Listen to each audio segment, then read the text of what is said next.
Well, morning. This is something you don't want to see first thing in the morning, which is a toilet.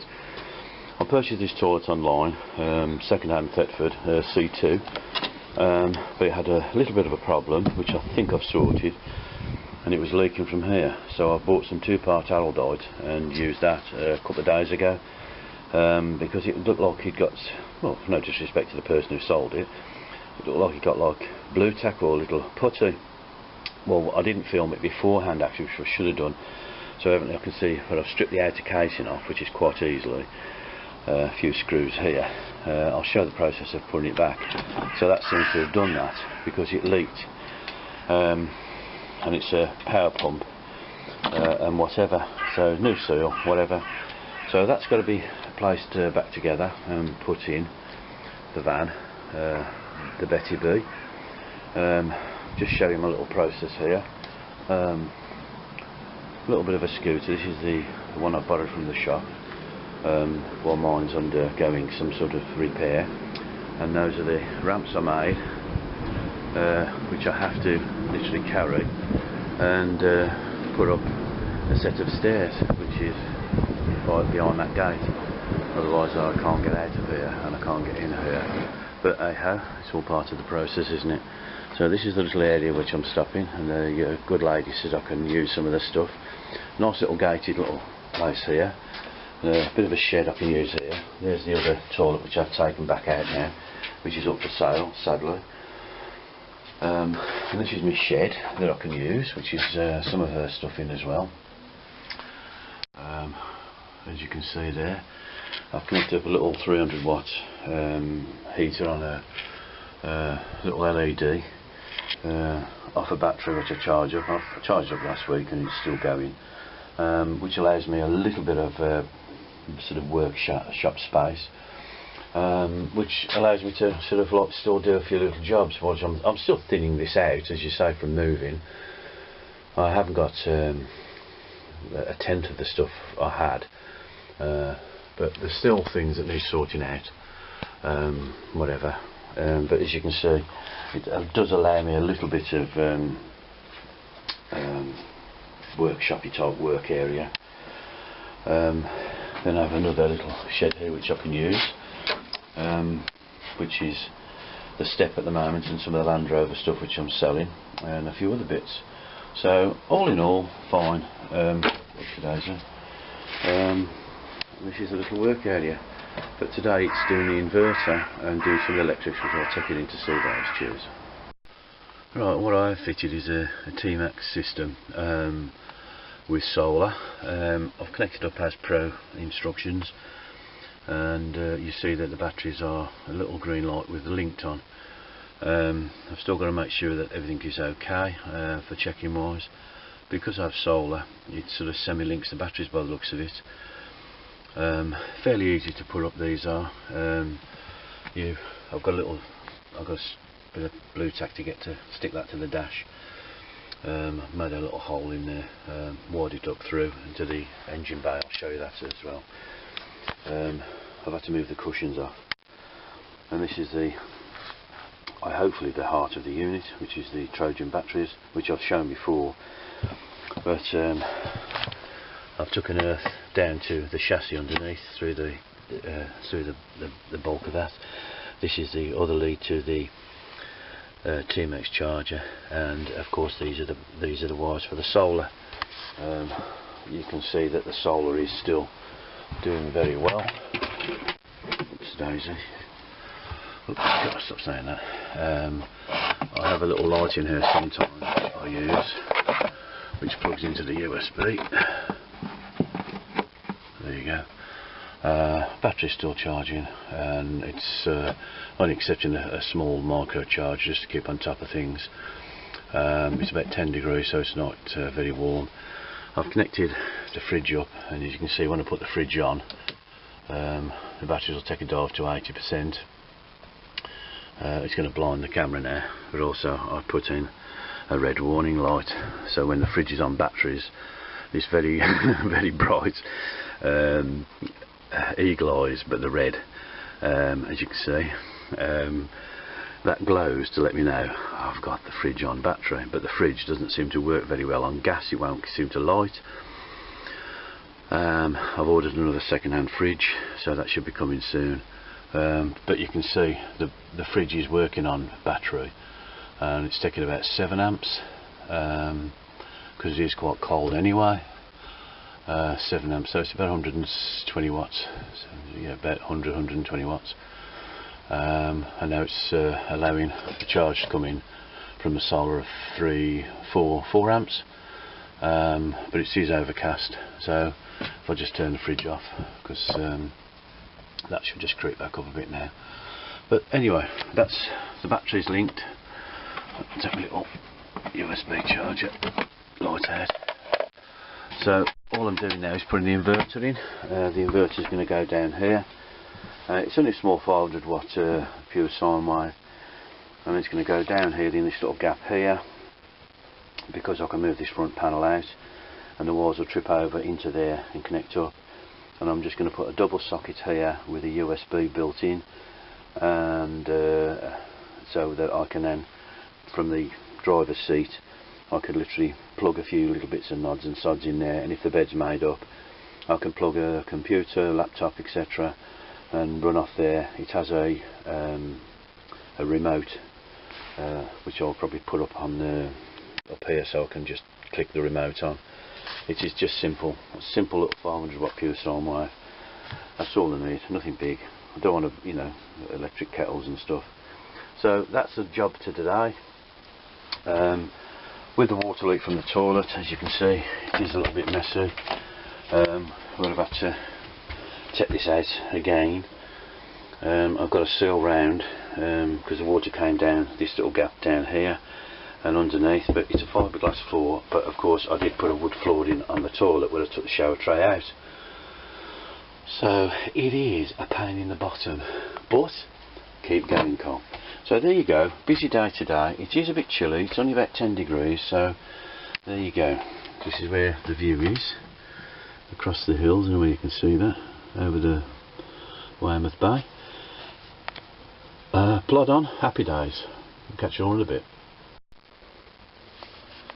I bought this, I think they're all basically same manufacturer and just badged.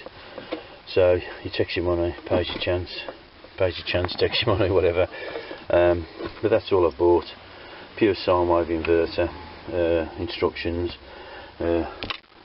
not very chunky wire, but then it's only 500 watts. And there's a little tiny remote, so you can actually switch it on and off. That's what I wanted more than anything, because if it's under the bed, you don't want to keep reaching to put it on and off. And I just want something simple. I've also got to fit the reverse camera. It's a little job today if I can get done. So it's inverter, toilet and reverse camera, if I can get that sorted today.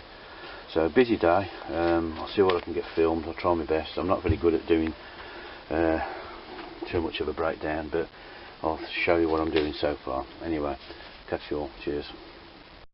Anyway, I've had to chop the ends off because they're only little tiny baby ends on there, which go for the inverter. But of course, going to my batteries, it's bigger, so I'll just chop the ends off and then crimped off a couple of extra slightly larger, which is fine, to go on my battery terminals. That's screwed into place now, and this will just sit in the side there. I'll just show you that in a moment. Cheers. Okay, right, that's the inverter, just tucked in there, behind this little panel. Screwed the panel in there. The two little dinky wires go across, which I've put new O-clips on. Anyway, whatever, connectors. I've also ground the thing, going that to another battery terminal. Getting a bit of interference on the radio, which it seemed to work. Now it doesn't seem to work. And I've put the side switch, which is for the inverter, this side down here. And I thought to myself, I was going to put it further up, but you know something, if I make the bed up and I want to plug something in, because I've just got to put the plug on the socket, a plug with a USB connector on the front here. And the reason I'm putting it at the front is because if I'm sitting in the cab, I can reach and plug in to this corner here.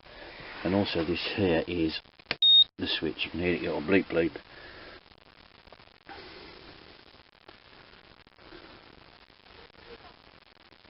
There you go. So that's on. And there. It's probably a bit too close. Whoops, I keep saying that. So that's basically the inverter on. So I can turn it on and off. It's only a simple 500 watt one, like I've said. Stuff everywhere. New skylights come.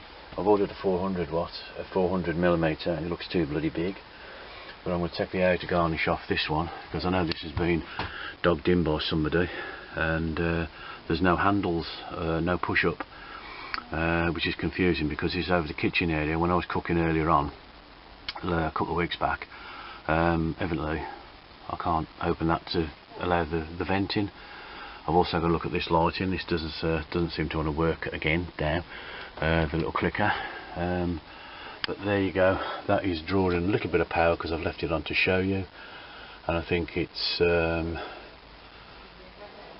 to 2.1 or 2 amps, and then it's allowing in about 1.9 or more. So it's the batteries, like in theory I always tell you it's 97%, so 97, 96.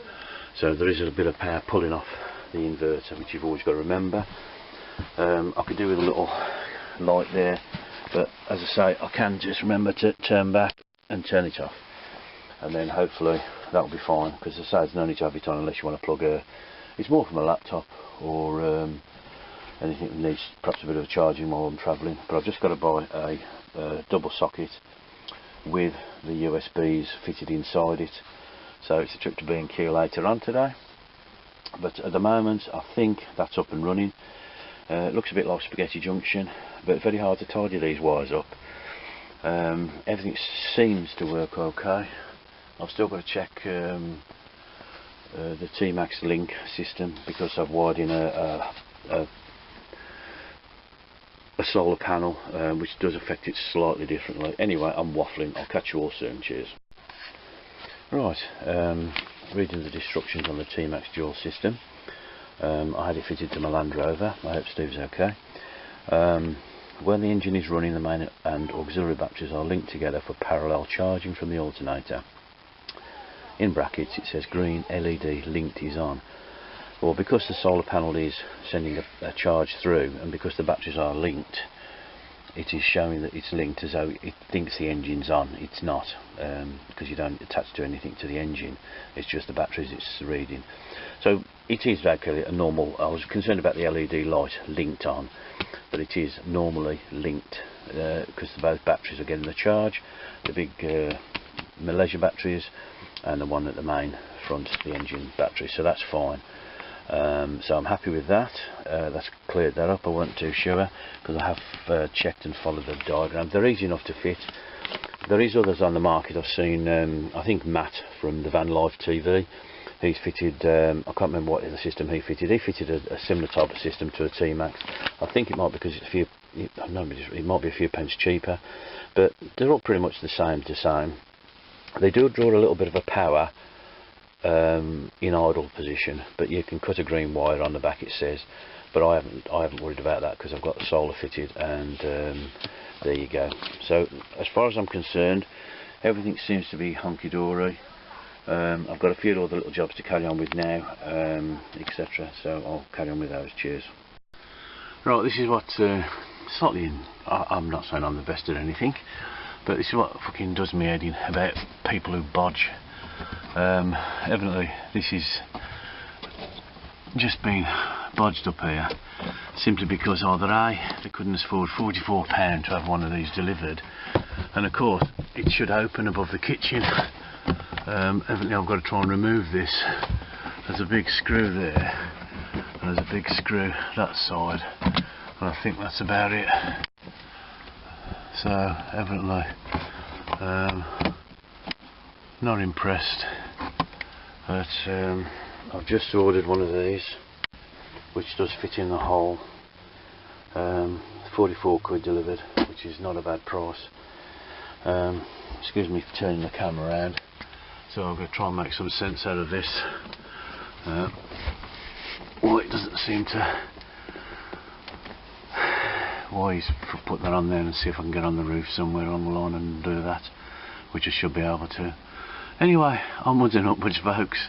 So another little repair job, and hopefully I can get some venting then when I'm cooking, because that's my only concern.